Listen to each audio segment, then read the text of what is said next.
ciência é a nossa razão. Eu costumo ler muito de tudo, ciência, budismo, e cada uma vê de uma forma a mesma coisa, né? Então, com relação ao que o Amit apresenta sobre consciência coletiva e não a existência de consciências individuais, consciência coletiva ela existe como essa transmissão de dados fluídica que, de repente, você tem uma ideia aqui, do outro lado do mundo, ele teve a mesma ideia e desenvolve pesquisa semelhante, você publica, já tem 2 publicados, você acha que era algo totalmente inovador. Então, essa consciência coletiva, ela existe, né? E também as individuais também. A gente corre o risco de depois aceitar uma tese e ter um desmentido depois. E se a gente envolve o espiritismo juntos, a gente pode sem querer fazer o contrário do que a gente quer. A gente quer divulgar para as pessoas conhecerem, aproveitarem o benefício de seguir o espiritismo. E às vezes a gente faz o desserviço, associa ele a alguma coisa ainda não bem estudada, e essa coisa lá na frente é demonstrada errada ou incompleta, e aí alguém vai fazer referência, mas o espiritismo apoiou aquilo ali, então o espiritismo está errado também. Até mostrar que o focinho de porco não é tomada, às vezes uma pessoa vai levar mais tempo para corrigir. E assim, a gente não tem que se fechar às descobertas assim, e buscar saber. A gente tem que, primeiro, quem tem interesse, gosta, trabalha da física ou de qualquer parte, mas conheça a fundo o fenômeno. Eu poderia dar um exemplo interessantíssimo. Quando você conhece a fundo o fenômeno, você pode empregar ele em algo útil para nós. A questão da física quântica, ou mesmo essa questão de matéria e energia, que é polêmica, assim, há 30 anos atrás, a ciência era a confusão entre os físicos. Será que matéria e energia são uma transforma na outra? Hoje, não, já nos década de 80 para cá, os físicos de partícula não reconhecem que matéria se transforma em energia, nem vice-versa. É um erro de interpretação. Energia, em nenhum fenômeno maluco da física nuclear, você tem energia surgindo do nada. Energia não aumenta ou diminui no processo, ela se conserva. O que quer que seja energia, eu aqui colocou uma definição, tem um físico famoso, Feynman, coloca de maneira poética, fala assim, que energia é algo que o ser humano criou, que ele conta, ele quantiza, não é quantizar de quantificar, você calcula, quantifica, ligado? Antes de um processo, você conta ela e achou um valor. Espera o processo ocorrer, depois você conta de novo, não importa em que ela se transformou, mas você obtém o mesmo valor. É isso que é energia.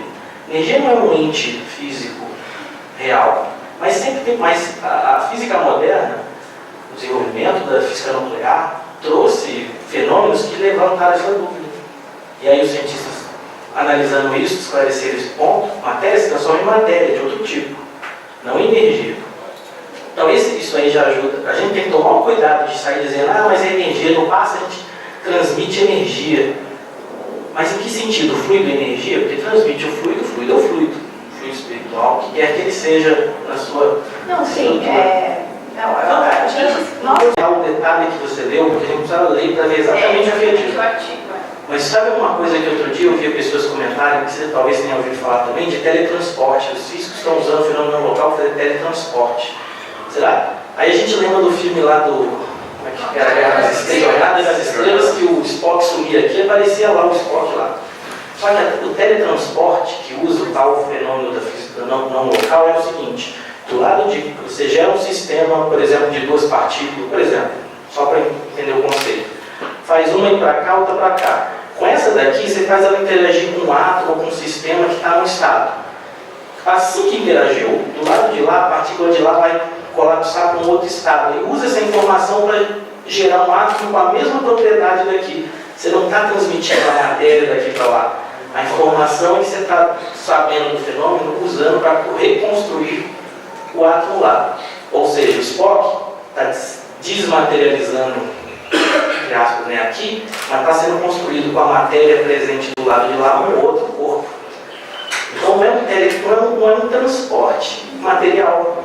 Mas quando fala assim, porque a ciência, às vezes os cientistas gostam de botar uma palavra bonita para dar uma atenção, e aí a gente leigo corre o risco danado de construir em cima disso todo um sistema. E esse cuidado que, assim, a sugestão que eu acho que vale a pena a gente ter como espírita, vamos correr o risco de, sem querer, aceitar uma mentira. A gente faz isso por mediunidade, né? O Erasto, lá no livro dos Meios, fala que eu prefiro rejeitar 10 verdades do que aceitar uma mentira, uma única falsidade. Por quê? Porque se a gente, vamos supor que eu acredite no Goswami, e agora para refazer o que eu criei toda na minha cabeça, uma concepção de explicar o mundo com isso aqui.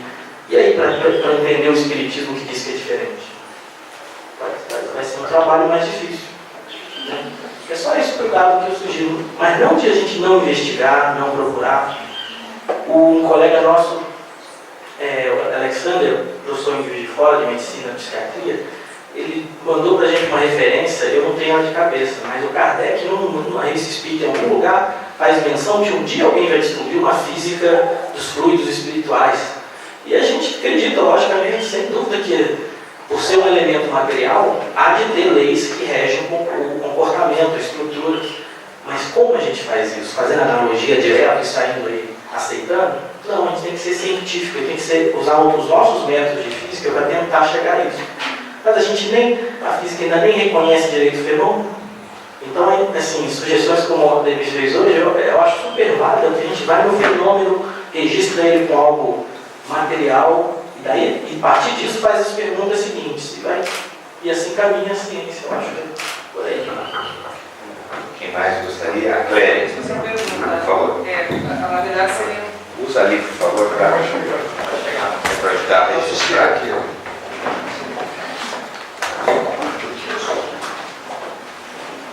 Sabe, então, queria também parabenizar ambos, né, Alexandre e Ademir, dizer que uma aula e tanto, e eu estou muito triste, que eu adoraria, gostaria muito de entender física. Então, eu vou ter, hoje, com a aula de vocês, eu tive a certeza absoluta que eu vou ter que ter muitas encarnações para poder entender o décimo, se eu entender o décimo. Então, isso, eu queria já voltar para esse planeta, mas eu acho que vai interessante por caso. Primeiro, assim, quando vocês, eu acho que ambos têm condição de responder isso. Quando vocês falam, como você disse, Denise, especificamente na sua fala, que no vácuo, né, não haveria possibilidade de transporte de efeito físico. Não é isso? Entendi certo?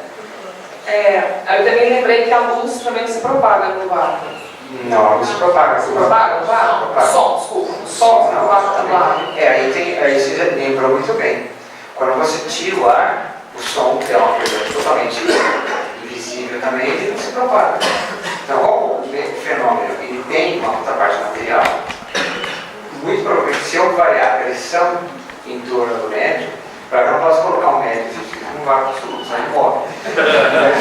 Quando eu variar a pressão, eu com uma supressão do fenômeno. Se eu diminuir a pressão, o fenômeno ele vai ser suprimido, talvez ele diminua de intensidade. Você poderia pegar um objeto, pôr uma câmara e faz vácuo dentro dela e pede para o espírito tentar levitar dentro da câmera e alguma coisa registrando. Eu ia falar justamente isso. Mas a minha pergunta, eu vou arriscar fazer uma pergunta idiota para dois grafismos e para universidade, mas eu quero perguntar para ficar na minha ignorância. A gente ouve, lê alguma coisa que fala que pensamento é matéria. Energia, então. Aí que eu quero quero que vocês me ajudem a entender isso. Se você fala que no vácuo se transporta, não se propaga nem o som, e nem não teria condição de ter nenhum efeito físico, suponhamos que isso é uma questão hipotética. Se imaginarmos, existe essa questão conceitual da Bíblia, que o Alexandre fala da questão da energia, da matéria, que são as mesmas coisas, eu ainda não consigo entender isso. Como é que, ou não teria nada a ver, como é que ficaríamos, como é que imaginaríamos uma comunicação desprovida do vácuo, ou não tem nada a ver? Assim, o que a gente está propondo é que não acontece o fenômeno de levitação, de transformação. Fenômeno, chama. Aqui esse fenômeno, outros ocorrem. A gente vai ficar falando de fenômeno aqui, a gente vai cair num problema chamado dualismo. O dualismo entra numa discussão filosófica, que é uma substância diferente da matéria. A gente pode ficar aqui até o final da semana que vem discutindo. Então, ninguém sabe o que é o pensamento. A verdade é essa? Ninguém sabe. Tem gente que acha que o pensamento é apenas uma manifestação de moléculas do cérebro. Tem gente que acha que tudo é pensamento.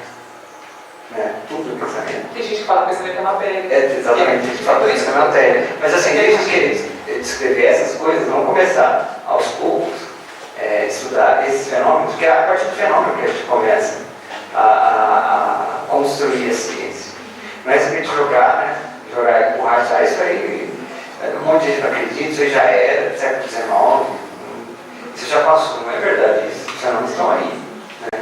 Então, como é que a gente pode dar um passinho, né? Um passinho por vez, fazer o primeiro passo? Será que a gente consegue suprimir o fenômeno? Então, a proposta é essa, diminuir a pressão, o fenômeno, agora o pensamento. Você fala não é um fenômeno físico, né? O que eu sei. O pensamento é um fenômeno, uma comunicação. Olha, é tão complicado que tem uma mensagem de Emmanuel no livro, acho que o Consolador, para mim nem eles sabem, nem os espíritos encarnados, na estatura de Emmanuel sabem. Então, como é que a gente vai querer? Né? Eles não sabem também. É uma pergunta mesmo que me veio esse questionamento, se você não vácuo não propaga nem a luz, nem o som, nem o fenômeno físico, se eu imaginar que comunicação entre duas pessoas encarnadas ou desencarnadas, não é importante que são espíritos, se imaginar por esse lado que é matéria ou que é energia, será que no vácuo também não pensaríamos? Tem uma questão ali dos espíritos, tem uma questão dos espíritos que Kardec faz, eu não me lembro exatamente qual é, mas quando o espírito pensa em outros, ele sente como uma atração que vem naquela direção do universo e está em outro espírito. Então existe uma ligação aí que não é material, obviamente. É uma outra substância. Você quer fazer alguma consideração? O Alexandre quer fazer uma consideração? Já. Um tempo atrás, lá no grupo que eu faço parte do Boletim do Israel, alguém mandou um e-mail questionando assim, que leu o André Luiz, essa afirmativa, o pensamento é matéria? Aí alguém respondeu, não, como? Não lembro quem que respondeu na época, mas aí eu pensei assim, vou ler nas obras básicas o que Kardec fala do pensamento, e eu escrevi uma matéria, o título assim, o pensamento é matéria, é quântico. Se não me engano, publicado na revista do Jornal da FS, Folha ou Jornal Espírita, como é que chama? Folha Espírita. Folha Espírita. Depois eu posso te passar, mas basicamente o que eu tirei da Gênese, do que Allan Kardec fala, isso do fluido universal, ser o meio, o mecanismo, meio através do qual o pensamento se propaga, se transmite, e a ideia de informação, que o pensamento é alguma coisa que contém informação.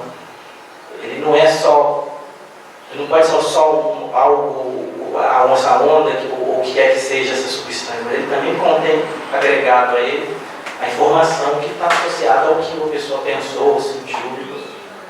Agora, essa explicação espírita, ela é clássica. Ela não é uma coisa quântica, no sentido de não local. Ela usa Newton dentro das atrações, entendeu? ou simplesmente que nem uma onda. O Kardec usa essa comparação, que nem o som é propagado no ar, que é uma oscilação de pressão no ar, precisa do ar para se propagar. O Kardec, com base nos espíritos, propõe que quer que seja o pensamento, mas ele vai se propagar de alguma forma através do universal que se transforma e se propaga. Agora, até aproveitando um pouco o que perguntou antes, essa explicação espírita ela não deixa de ter um valor científico dentro desse contexto nosso. E que às vezes a gente não vê como científico, prefere esperar o que a física vai um dia achar, dizer que é o fenômeno. O espiritismo, de um certo ponto de vista, tem esse valor de ciência nessa explicação. Dentro do paradigma do contexto espírita, isso é uma explicação. E uma outra observação rápida que eu quero fazer, essa questão do vácuo, a previsão da teoria que o André propôs é que no vácuo não seria possível a levitação. Mas se os espíritos, num experimento, conseguirem levitar um objeto no vácuo, no mínimo a gente vai ter que rever, que é como a gente faz em ciência, a gente pensa no fenômeno, faz uma conjectura, faz um modelinho matemático para tentar quantificar o resultado e mede, monta